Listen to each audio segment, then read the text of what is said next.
Welcome to Flatfoots and Fools, a podcast about detective games.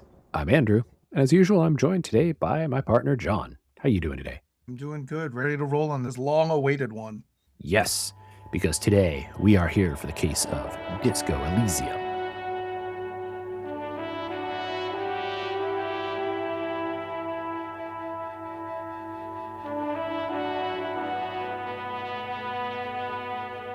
Zaum's 2019 Lightning in a Bottle. So, we're going to go straight in.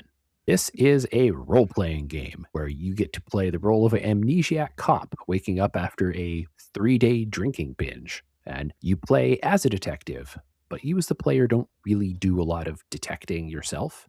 But don't let that discourage you because this game has arguably some of the best writing in video games, period. I think almost anyone who's played through it will put it in their top 5 best written games ever. That may be a bit controversial. I can agree with that. It's not our normal detective game. We don't do detecting. You're just along for the ride. It's not like a logic puzzle game or anything like that. Yeah, but it is an absolute blast once you really get into it. So, this is a game you're set in the district of Revachol. It's a still semi-destroyed town from a giant global revolution and revolutionary war that takes place about a generation earlier. And you come in at the meeting point of multiple ideologies, factions who are all coming into conflict over a murder. Because you wake up and there's a body hanging in the backyard of the inn that you're staying at. And your job is to solve that crime. You basically don't know anything. You literally start off not even knowing what you look like. Yeah. And the most cool thing about it is by far the skills. So all the skills you get kind of serve as your character traits and proficiencies.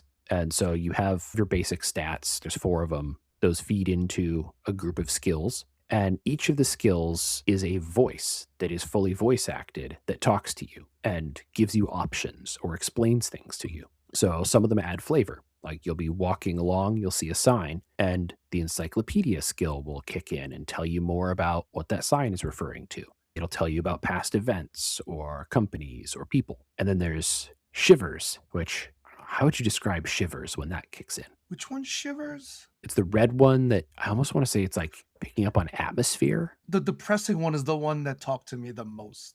The one that's like higher pitch, like a little bit sniveling. I can't do voices. The one that speaks like me. Oh, yeah. That one talks to me a lot. I didn't get that one much because for me, encyclopedia was on full. Oh, I played as sensitive. Ah, that would do why. I'm a sensitive guy. Yeah. And then a bunch will give you more options in conversations. Like a higher drama skill will just give you silly dramatic options that you can try to do. Like, oh, instead of paying this guy, why don't you try to like dramatically run out of the room? And they're almost all highly entertaining, though not always productive. That's living a real life. Mm-hmm. Yeah. Some of them are, what if you let the intrusive thoughts win? I'll talk about that when we talk about mechanics. Mm-hmm. Yeah. And a little more on the flavor, you're joined by Kim Kitsuragi, who is your partner for this investigation. He's from another police precinct, and he's reserved, small. He's an ethnic minority in this area, comes with a pretty strong sense of justice and really hates any discrimination.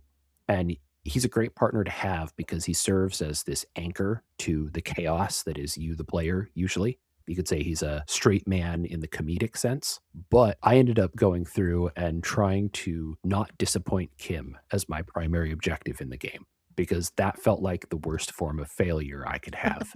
Yeah, because he sticks by you. Mm-hmm. He's just a great, strong guy, and you eventually find out more about him through the game. It takes a while to get him to open up. He plays the great disappointed dad most of the time. It's like, wait, you don't know who you are? What? He starts figuring out that you don't even know your name, man.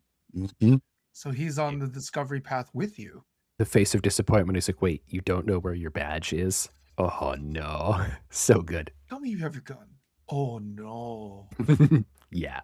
And it's a blast. There's some very touching moments with Kim as well. Like there's one sitting on a pair of swings waiting for the tide to go down so you can get to an object in the water. That was a very special moment. Generally going through the game, you spend a lot of time talking to people. And both in conversation and in interacting with the world, there will be skill checks. And so these will vary in difficulty, and your probability of success is based on how much skill points you put into any given skill and the underlying stat as well.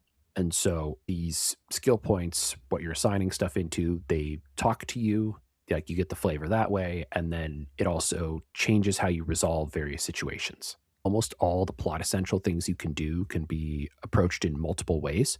So going all in on drama and putting nothing into logic, you can still get through the entire game, all the main points. You'll have a different path that ends up at the same place. And I really like that it's a really cool option. It gives you multiple replay abilities because if you lean into different stats on your next playthrough, you'll see a semi different story.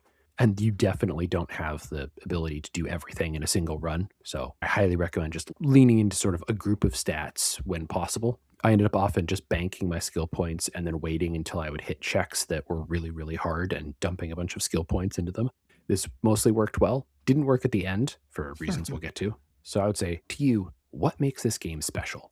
This game took me 3 tries to start over the course of years. I think I first started playing this game before we started doing this, and it was just so emotionally heavy at the beginning that I'm just like, "Nah, I'm good." And then I tried again when we first started doing this and everyone was pushing for us to play this game, and then I was like, "I don't have 24 hours of gaming to devote to this." So I kinda shelved it, and then over the winter break, I just picked it back up again, probably because I was also in a much better mental health environment at this time of my life. Yeah, that's very fair. For me, this game is very special because it's a rich and deep world that is full of characters that have internal contrasts in a way that's very good. Like you can like a character while not necessarily agreeing with their ideological standpoint, or the opposite, being like, yeah, this guy's a piece of shit. But sometimes I agree with some of the stuff he says. And the very wide degree of freedom we were talking about with how to approach a lot of the problems. And like, that's a really cool thing. And the voices in your head that are your skills, it's an amazing thing that a couple of games have tried to do since then, but to the best of my knowledge, only one has really caught people again in the same way. That's a game called Esoteric Ebb. I've never even heard of that one.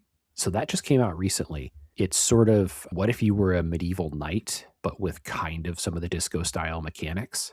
I think that's the box pitch. And I definitely need to take a look at it. It may end up being in our wheelhouse because I think there's something you're supposed to investigate. But yeah, as you mentioned, this game has the early game hump, and it's kind of a problem. So it's a rich and deep world, but a huge amount of this is communicated through text. And so this means a ton of reading or waiting for the voice acting. And calling this the best game you've ever read is really on point. And like you mentioned, it's also kind of a bleak and depressing world. Oh god, yeah. Starting out, when you're not anchored in this world, you don't feel like you know anything. You're just getting walls of text coming at you. It's really easy to bog down. And I did that as well. I played for an hour maybe and kind of just bogged down and fell off it. And so my recommendation for everyone is try and play through to the end of the first day. That was really a big point for me where the game started to click. Everything started to make sense in a way, or at least enough of it that I could grab on and sort of decide where I wanted to go from there. You do a debrief with Kim at the end of the day, and that felt like a really good wrap up and like, okay, you're on board now. I think it was like months before I got to the second day when I realized I didn't have to finish the whole case in a day. But I realized I also didn't answer your question. I talked about what I started, but what I liked about it is this game has one of the most detailed worlds. The world building in this game is incredible. And people have their own hopes and dreams. And even though it was incredibly bleak, it felt like people with stakes in their lives and have their own motivations and stuff. So that was a nice touch. So, one of the last things we have to address is the ongoing real world controversies involving this game and the studio and everything that has come after it. So, we are not legal experts. This is going to be a very quick overview. And I tried to verify this information yesterday to be up to date, and I am not good at searching for legal filing updates. So, I could have some out of date bits here. But last I checked, there's a big lawsuit ongoing in Estonia where the lead writer and the producer have alleged that the original company and therefore the rights to the first game were stolen from them by the finance division of the company using the company's own money. If true, this would be kind of fraud and really bad. It's possible a small section of this has been resolved, but I didn't find any details confirming that. To the best of my knowledge, this is still an early processing phase, maybe before discovery or during discovery. And again, I don't know how to access this easily, especially because I think a lot of it's in Estonian, which is going to make it even harder. And then further muddying the waters is the fact that the studio kind of exploded after they made the final cut, which was sort of I don't know what to call it, the gold edition of the game. Yeah, it's like the Game of the Year edition for Yeah. PlayStation's greatest hits. They added more voice acting to the parts that didn't have it already, wrapped up a bunch of stuff. But almost everyone who worked on the original game has split in different directions in small groups. And there's about 5 spiritual successor studios being formed by various people on the team. And a bunch of them are legally fighting each other over the rights to the IP, parts of the game. And so trying to figure out the status of a legal case, it gets kind of difficult because you get information about multiple other cases simultaneously. And a lot of people claiming things publicly, but those may not necessarily be true. Yeah, we just want to play video games, man. Yeah, so keep that in mind. I know some people, when the initial issues came out with the lead writer, producer versus the now studio owner, a lot of people recommended not buying the game because that money would go to the studio owner who was viewed as the bad guy from that perspective. And I can respect not wanting to wade into that until that's cleaned up, but just keep all of that in mind if you want to buy it. There are YouTube videos about it, but I would avoid the people make games pair of documentaries for now. They're not great. They made some really strange blocking and editing decisions that screwed with the actual message in a way that was like, okay, this was unnecessary. We're making enemies already. You're not wrong. They make a lot of other great stuff on that channel. Just this specific set of documentaries, maybe don't worry about those for now. But we really want to get to the good stuff, which is going to be in the spoiler zone. Yeah, I've been holding back a lot. Don't expect a sequel. Zaum Studio has created a different game that is kind of vaguely in the same style, but to the best of my knowledge is in a different world. Like it's not using the same IP. I should remember the name because it just got a playtest recently. So that's sort of the closest we've got. But yeah, not going to be Disco Elysium 2 anytime soon. Any other things you want to say before we hit the spoiler zone? Oh, let's do it. Yeah, so I do recommend this one for people. Keep in mind, again, we've given the caveat that it's quite a bit of reading and kind of has a bit of a hump in the beginning. But if you think you're up for a deep, rich world building experience, then this is an amazing game for that. And honestly, you've probably already heard of it. Like, we are not exactly breaking news on this game. We're mostly playing this because everybody wouldn't shut up about it. In good reason. Why? I enjoyed the game even though it took a toll on me. I also played this both on the Steam Deck and on PC interchangeably, which I was surprised that it worked out. I mean, it was kind of optimized for the Steam Deck, and like I don't really suggest like reading on it, but the voice acting when you're traveling and stuff like that, like because I was on trains or in transit or in a hotel room or something like that, like you know what, listening to the voices in my head was actually, real rewarding. That sounds perfect on the Steam Deck. Yeah, it actually was pretty cool. Not so much the reading, but the listening. Yeah. So we're going to go into the spoiler zone. And you have been warned. All right. So where do we even start on this game besides just how hilarious it is? I'm just going to blurt it out now. What was the first time that you died in this game? My first death was to a plastic chair. Oh, at the very beginning? Going to the necktie? No, it wasn't the necktie. I heard about that. You could die in the first 10 minutes of this game. Yeah. Another one that has killed people is if you start investigating the doomed commercial districts, there's a furnace in there that you yell into. Oh, and then you get stuck? If you kick it, it'll damage you 1. So if you only have 1 health, you can kick the furnace and kill yourself. No, what killed me is the first time you get to meet with Everett, the union boss. How do you die? He has you sit in this tiny little plastic chair, and it causes you both mental and physical damage to sit in this horribly uncomfortable chair. And it's extraordinarily well written, like describing the agonies you're going through sitting in this chair, and it starts to damage you. And I was sort of giggling to myself so much at the writing that as soon as it's like, oh, you need to use a health kit or you're going to die, I just like, no, I'm going to die. I want to play this through. I mean, that's kind of what happens in this game. What did I write in my notes? I wrote in my notes, this game is the epitome of just because you can, you shouldn't. Like, you click on things until you die. I was checking a notebook and then I found the card and it's like, don't open it. Don't open it, dude. You're not going to like it. And as someone who's gotten Dear John, I'm like, I know what's in there, but I got to know. And then I read it until I died. Like, I could have stopped at any time, but I didn't because I could click. Yeah, I loved doing that. It was so much fun. It was so emotionally damaging in real life to me. The game does a really good job of, like, piecemealing out information little by little by little in little bite-sized chunks. And especially the central case you're working on, you sort of get like a good lead to it, and then there'll be some story. It's usually getting to somebody to interview about that good lead is difficult, or there's a tough check to pass. You finally pursue that lead. You find out, okay, they're not necessarily the one I want, but now I've got a different good lead to go for. And so it kind of goes in like chunks. And it's very cool about this, but yeah, it does stretch out your investigation of the case over 5 days ish. Yeah, about that. I think you get like 4 good days of investigating, and then you get a climactic scene, but then that's not the end of the game. There's sort of the 5th day of checking things out, and I loved the option to, like, on the 5th day, you go out to an island on a boat, and you've got an option to stand in the boat holding a boombox, blasting some kind of music. Oh, I did that. I totally did that. I forget what it was, like, I played, like, weird classical music or something. Oh, no, I think I did play something else.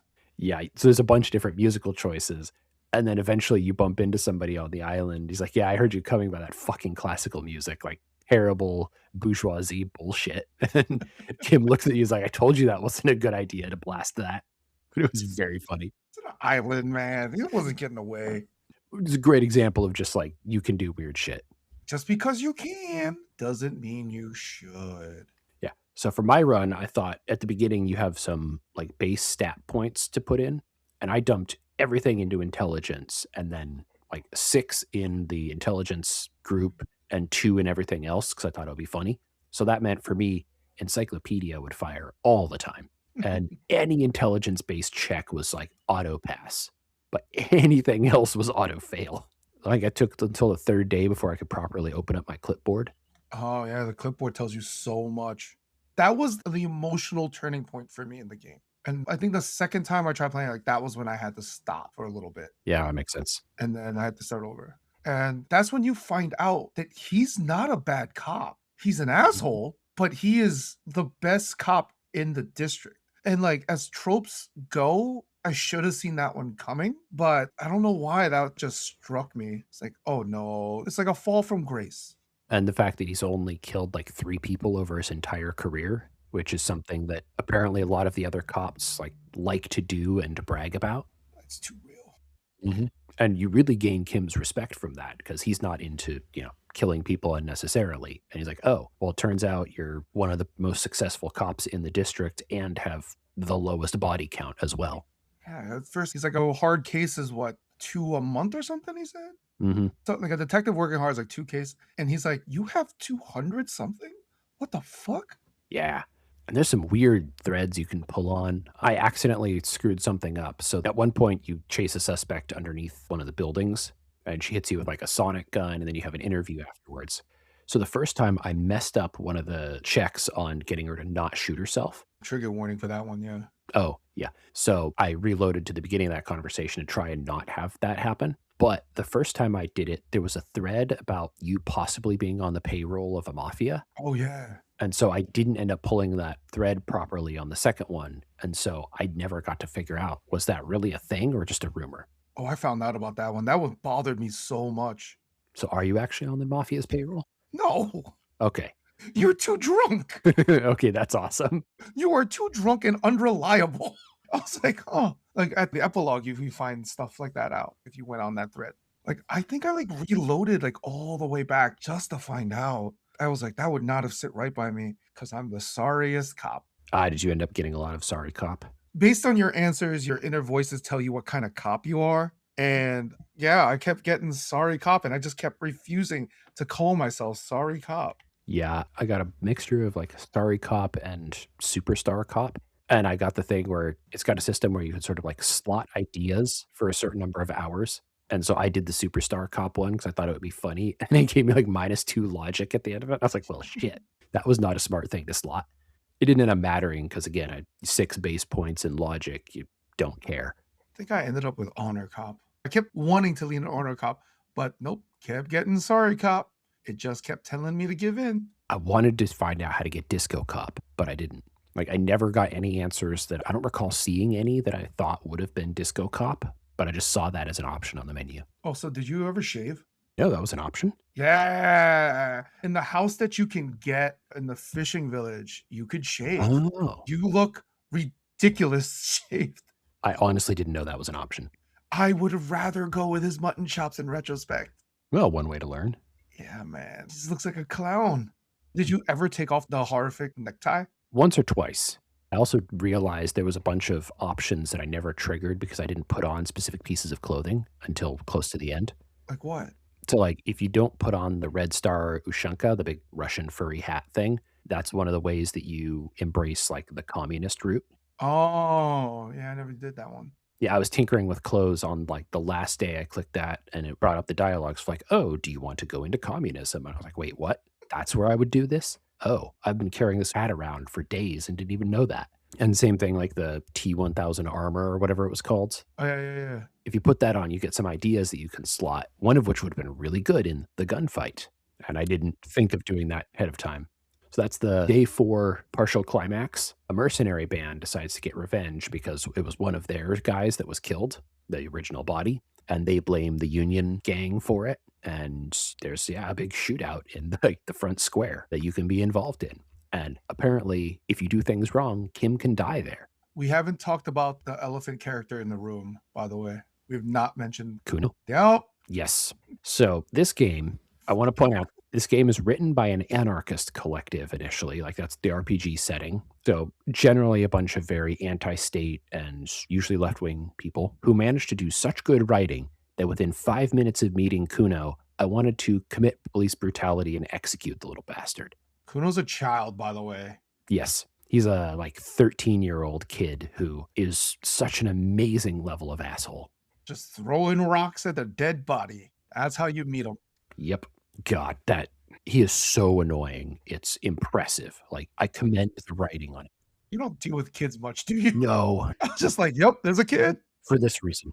That and Kuno S, like you see the dynamic and you're like, oh, I was immediately going like, oh man, this kid's got a messed up home life. I was like, yo, I get it, man. Get it. Like, I'm gonna Mhm. try to save this kid. Oh, yeah, I tried to stay as far away from him as possible. I couldn't get him to stop throwing rocks at a dead body. It was like, all right, this little monster. And I tried to shoot the body down. So one of your first jobs is to try and get the body down. So of course I tried shooting it. And because I had 0 physical skills at all, I of course shot the body an additional time. I think I lucked out on that one because I did a lot of stuff before doing that. Ah, so you're able to get it done. Yeah, shoot the buckle. Nice. I failed epically. So I eventually had to get the union boss's help to bring the body down. And he sends Measurehead to just punch the tree and it comes down. I hated Measurehead more than anything else. Yes. So let's talk about Measurehead.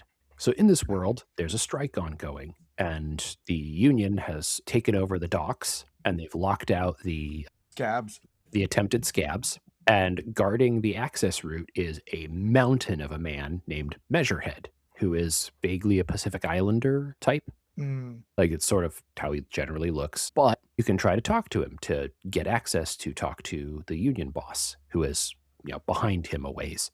Unfortunately, he is a racist, but in an extremely strange way that I never fully wrapped my head around.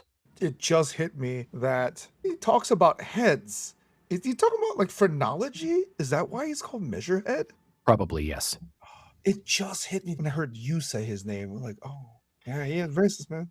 Yes, and he's got this whole bizarre racial theory about, what did he call him, the mark? The problem is I'm getting it mixed up with the real bullshit racial theory about martial races.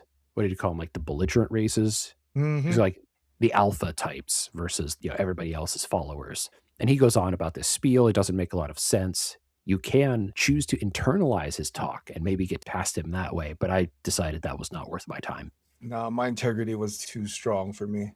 Mhm. Could not do it. And to get past him instead, you can try to fight him. And I tried to be like smart about fighting him, and that didn't work. It's like your opening shot is you punch him right in the throat to make him incapacitated. And then the second shot option was something, and Measurehead just crushed He me just grabs you by the fist. and crushes me like a bug and says, "Come back later, little man." Turns out the option was you should have gone for the dramatic, where first you punch him in the throat, then you do like a jumping roundhouse kick. And I thought, oh, that's going to go real bad because that's like the drama option. Nope. Turns out that was the way to get past him for me. Yeah, I think I reloaded it until I figured out how to do it. I was like, I gotta do this guy. It's like I don't want to play this game again right now. We'll keep doing it. Yeah, somehow that works. And eventually, yeah, you get to go talk to the union boss, Everett, who is sort of, what's the best way to describe him? It's like greasy.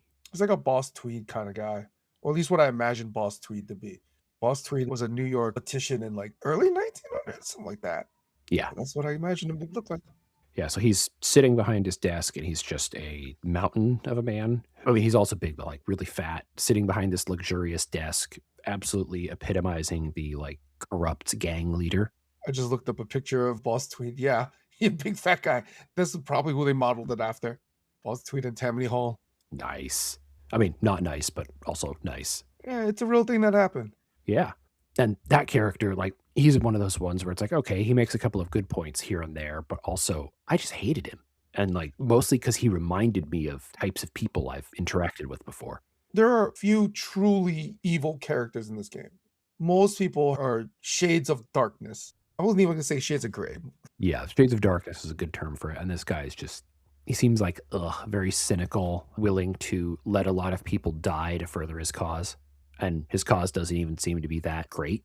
Like, in theory, he's supposed to be for the workers, but him and his brother have been running this union for like 20 years, just trading the top position back and forth. And it's very clear that they've had a lot of people killed to stay where they are and are running phenomenal amounts of drugs and doing other really shitty shit. And you discover early on that the body who's been killed is part of a mercenary group, and you're trying to get this cleaned up so that it doesn't escalate further into violence because these mercenaries are the colonial mercenary type who their attitude of solving a problem is simply murdering everyone until the problem goes away. And so you're in there like, hey, we don't want this to happen. And Boss Tweed here is like, maybe it could happen. Maybe that is the outcome we want. It's like, oh, Jesus. And then in contrast with him, the company representative is this kind of rich lady staying on her boat, but at least like nice to talk to. I don't know how you ended up feeling about her. She at least was upfront about her capitalist motives. She was also the first person in the game to explain to you what the hell the Pale is. Mm-hmm. And I still don't really get it. Like, I'm looking at the Wikipedia article about it now. But I think that was the point of hers. Like, she comes in her little yacht. She's willing to explain to you all kinds of things. She's pretty straightforward, where Everett is like, you're being manipulated. There was a lot more double talk with Everett, which always feels uncomfortable. But Everett was where I found out what my name was. Ah, yes, because he calls you your name just straight up. Yes. He's the one that calls you your name. He's the one that gives you a lead on your gun. He doesn't give you a lead on your badge, right? No, but I think you find that one on your own, or you can. Your own is a strong phrase for. I don't think we've said the character's name yet, have we? Not yet. I didn't know if we wanted to, so it's Harry Dubois. Yes. Harrier Dubois.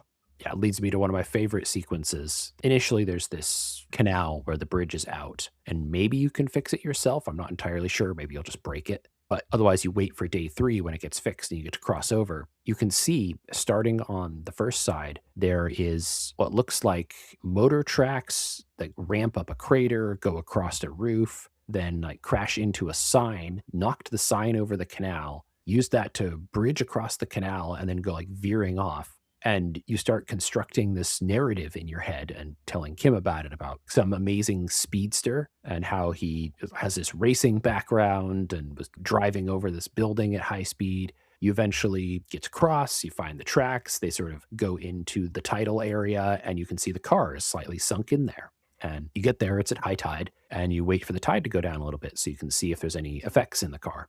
And so that's where you sit on the swings with Kim and you have this really like cool, heartfelt conversation. And then you go to the car and you open it up and you find in there the police badge. It's a police car. It's your car. You find the police badge of Harry Dubois, and the crushing moment of your character realizing that was his car and he was the one who did all this insane, like jumping his car over a canal while drunk is so, so good. So depressing. Yeah, watching that reality come crashing in on him was excellently written. I think that's also when you find out your rank.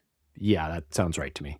You find out your rank, you find out they've tried to promote you twice, and you're just like, nah, I'm a field guy. So you got this pronunciation of a rank that I don't know how to pronounce correctly, but I know it's derives from a Russian rank, I believe. Ah, that makes sense. Yeah, and you're in the RCM, the Revachol Citizens Militia, who is sort of a police force, and some people view it as the organization that is the puppet of the occupiers. You cross over to the second zone. It's got some really cool areas in it. Like there's an old electronics technology firm. I don't know if you had a lot of points in visual reconstruction. I never figured out what the game design thing was about with the lady with the radio. Never would did that one. Oh, yeah, I didn't figure all of that part out. So there's this church, and that is a very bizarre area. There seems to be some point in space and time that doesn't exist or something in the church. Oh, the little hole in the wall. Yeah, there's like a hole up there that doesn't make physical sense. And so this lady's studying it. And there's also a guy just kind of living in the rafters of the church. Oh yeah. And he'll talk to you about philosophy that I did not understand. Yeah. So, like, that was bizarre. But there was a lot of fun stuff. One of the stats is like visual reconstruction, where you can see sort of the remains of something, and the game will talk to you and like create an image of what happened there. So, like, one of the great examples is you go out onto the pier there and it starts talking about like the Ferris wheel that used to be there. Oh yeah, I had that. That was sad. Hmm. And then there's this technology company. It was like an engineering firm. And while you're there, there's a guy with his kids sort of visiting and talking about what it used to be like. And you go behind one of the other buildings and you can see like a bunch of bullet holes in a wall. And you realize like this is where a bunch of people were executed by firing squad.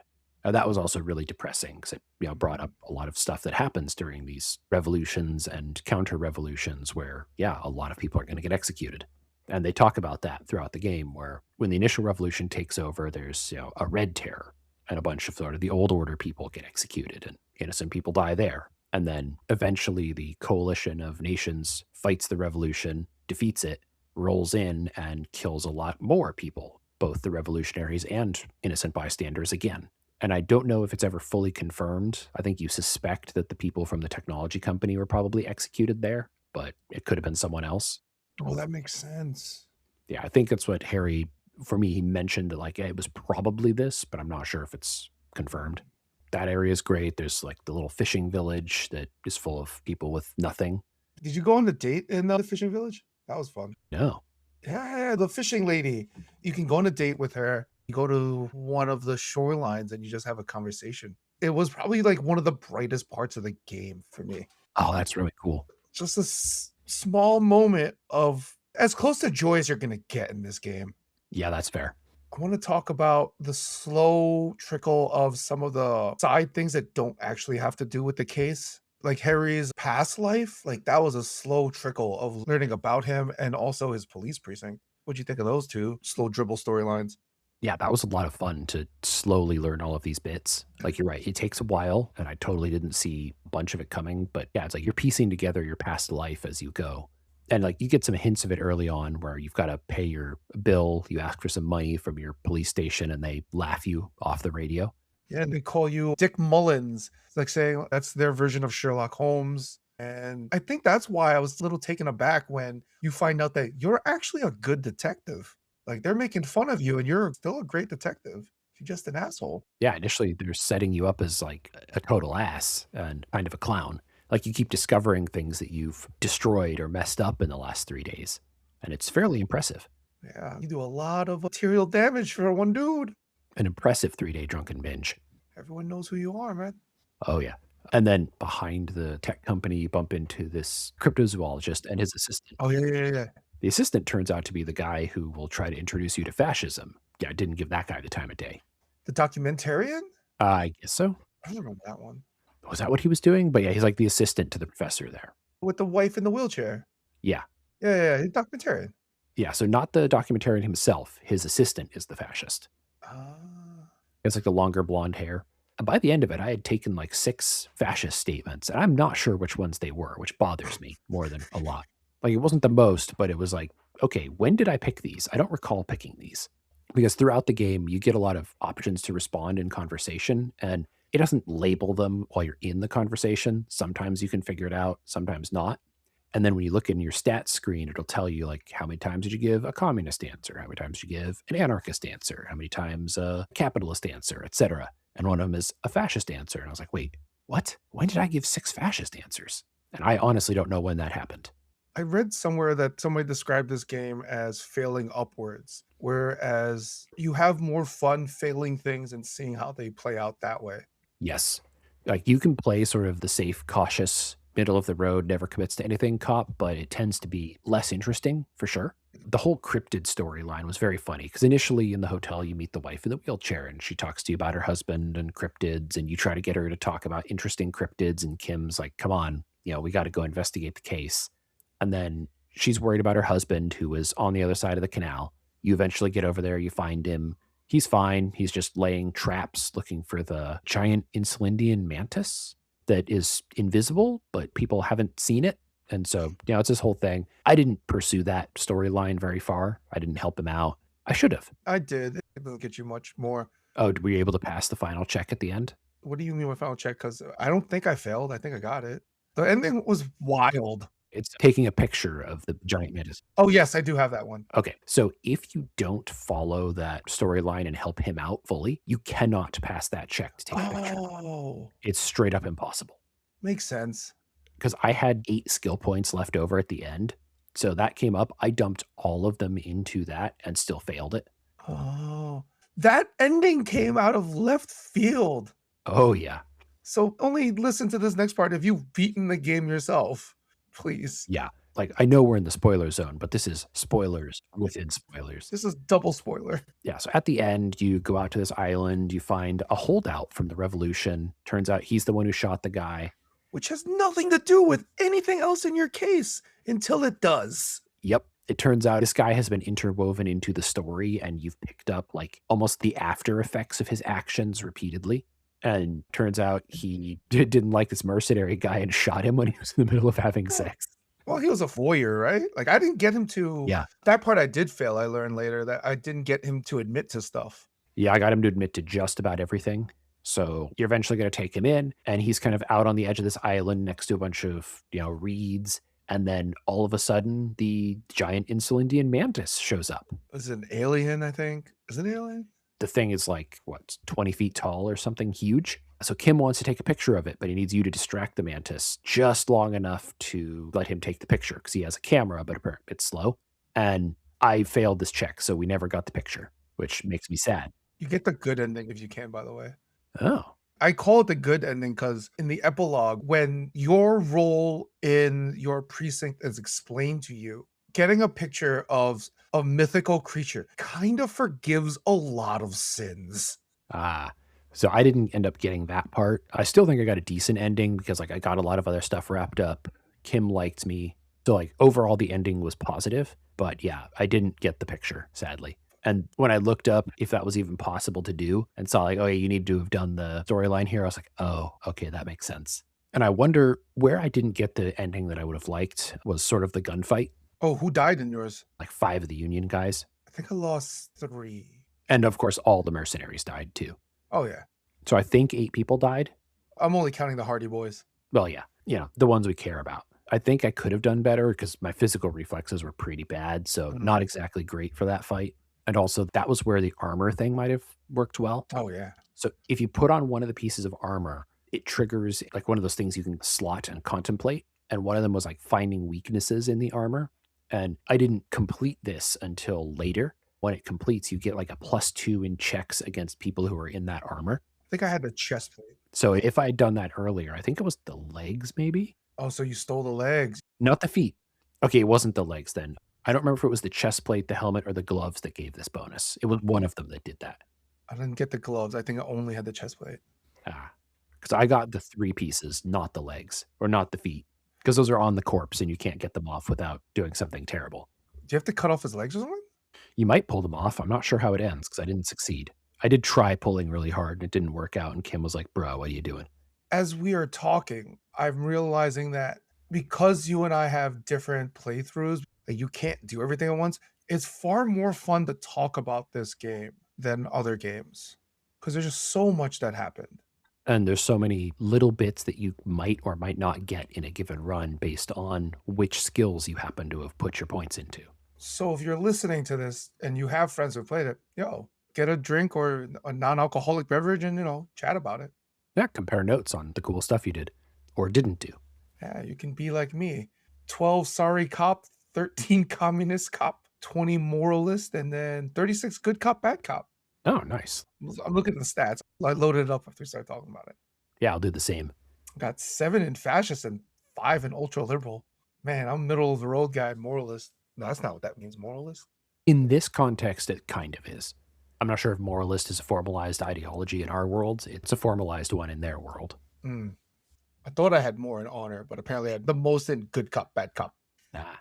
Yeah, I'll take a quick look at what I've got. Yeah, I've got 7 in superstar cop, 1 apocalypse cop, 5 in sorry and boring cop. Yeah, 23 good cop, bad cop, 11 moralist, 2 ultra liberal, 4 communist and fascist each, 5 honor, 4 people killed apparently. Yeah, 4 people killed. All right, yeah. So it's fun. Like, and you don't know where some of the options come from. Like, I don't know when I picked those fascist ones, but it was probably when I was trying to avoid committing to full communism because that happens sometimes. I don't know if you can differentiate between, like, I want to say more like Bolshevik style communism versus like anarchism. I'm not sure if that's split out in the game or not.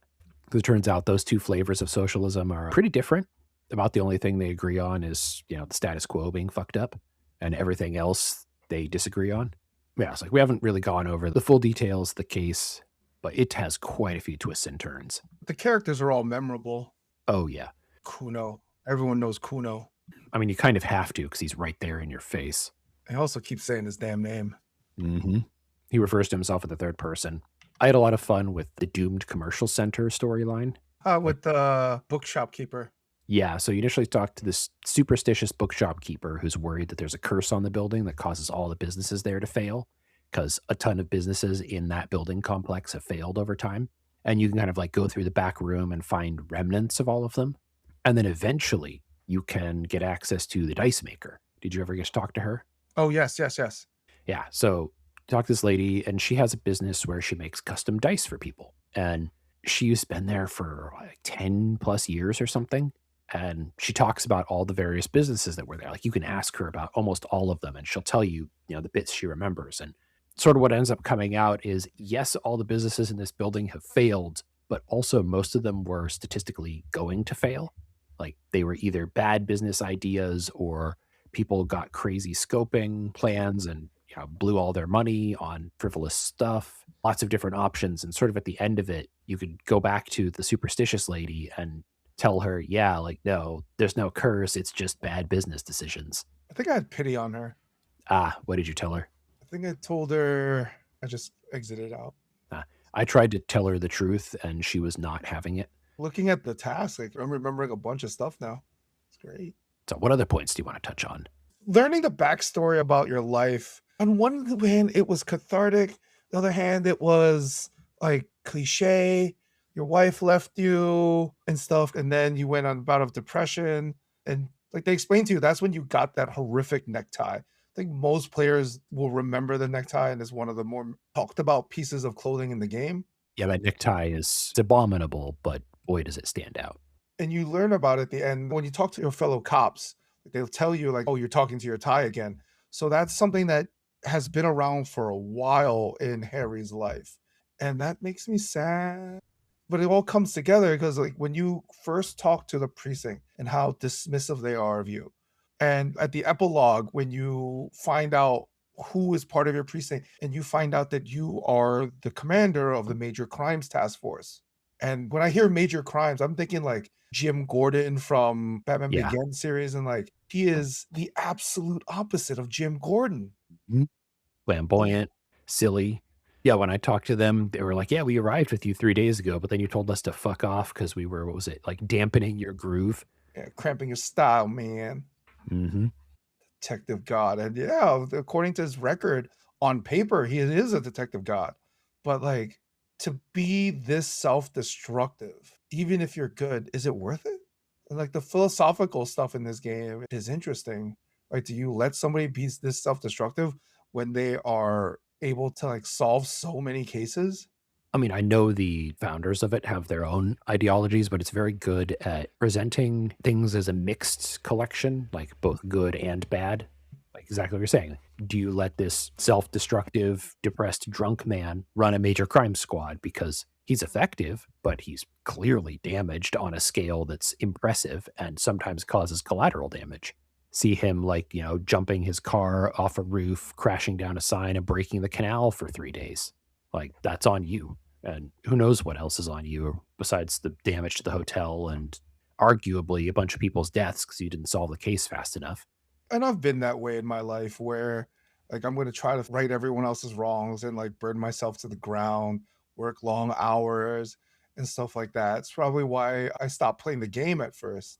I'm glad that I waited till like I was in a much better place to play this game. If you give this game a chance to really soak in some of the things they're trying to tell you, you can do a lot of introspection in it, and it's worth playing. Anything else you want to cover in spoiler zone? I want to ask you, what other memorable side characters do you want to talk about? Mm, Most memorable side characters. The lawyer was pretty funny. Oh, that's true. Did you meet the light bending guy Light bending. in the container? No, I never got that container open. Oh, I wasn't sure if he was real because Kim just like, yo, yeah, there's a dude there. There's nothing wrong with him. Yeah. So I attempted to argue with the container and failed the check and never came back for it. Well, I mean, I tried it a couple of times, but never got it open. And so I have no idea about the dude in the container. You said the lawyer. Which lawyer are we talking about? Oh, the girl? The Hardy Boys lawyer Ah, yes. trying to keep Titus on a leash. Who's in charge? Is she in charge? Are you in charge? Who knows? That seems to go back and forth depending on when. Depends how much trouble they're in. Yeah. The blonde lady staying in the hotel. She was quite the character. Kalishi. Yeah, she has multiple layers you keep finding out, which is very cool. Overall, this game was a lot of walking back and forth, more of a fetch quest. There's no real logic puzzles. A lot of it's luck. So it's not our usual logic puzzle games. For sure. But it's still a lot of fun, and it is detective themed, so we can smuggle it in. Overall, I'm glad I played it. For sure. I'm definitely glad I finally made it all the way through because I tried before and, again, bogged down in about the first hour because I didn't push on to really get into it. You could almost compare it to like going like swimming in a cold lake or something where like you kind of put your foot in and it feels really cold and then you take it out. You don't jump all the way in. I don't know if that makes sense, but I'm going to roll with it anyway. I mean, yeah, as I said at the beginning, it took me 3 tries to get into this game. And it's clear that I missed a lot of stuff. Will I be willing to go through it again? Probably not from start to finish. I'd probably watch a Let's Play. Yeah. I definitely would want to see at least key points with different skill sets. I want to see all the other ways you can die in a stupid way. I wonder how many of those there are. I mean, you and I have found several of ourselves. Yeah, there's got to be more. Maybe you try and drive the car or something. But yeah, I think that wraps it up for us on Disco. It's a game that we really enjoyed, as evidenced by our long conversation about it. And it has depth that I'm sure we missed. There's definitely philosophy stuff we didn't dig into, almost an infinite amount of small details. But yeah, so we recommend this pretty wholeheartedly for anyone who wants a quite deep world building game. So what have you been playing?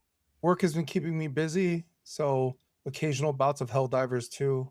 Slowly going through the next Ace Attorney series, and I usually do that on the Steam Deck when I'm not at home. But the other one I'm playing is Tangled Tower. That was the next one I'm probably going to play and finish because I need to put in my hours. Yeah, I like that one. I've started into Moses and Plato, which came out recently. It's a point-and-click adventure-ish detective story on a train where an ambassador gets murdered, and I'm not super far into it yet, so it hasn't really grabbed me yet. There's definitely systems that I haven't unlocked and seen, so I really want those to kick in before I decide if I'm really into it or not. I've also been distracted. I did the Game Jam project, which was a lot of fun. Like, we did writing, and we ended up creating a vaguely, I would say, like root trees inspired game, and that'll show up more.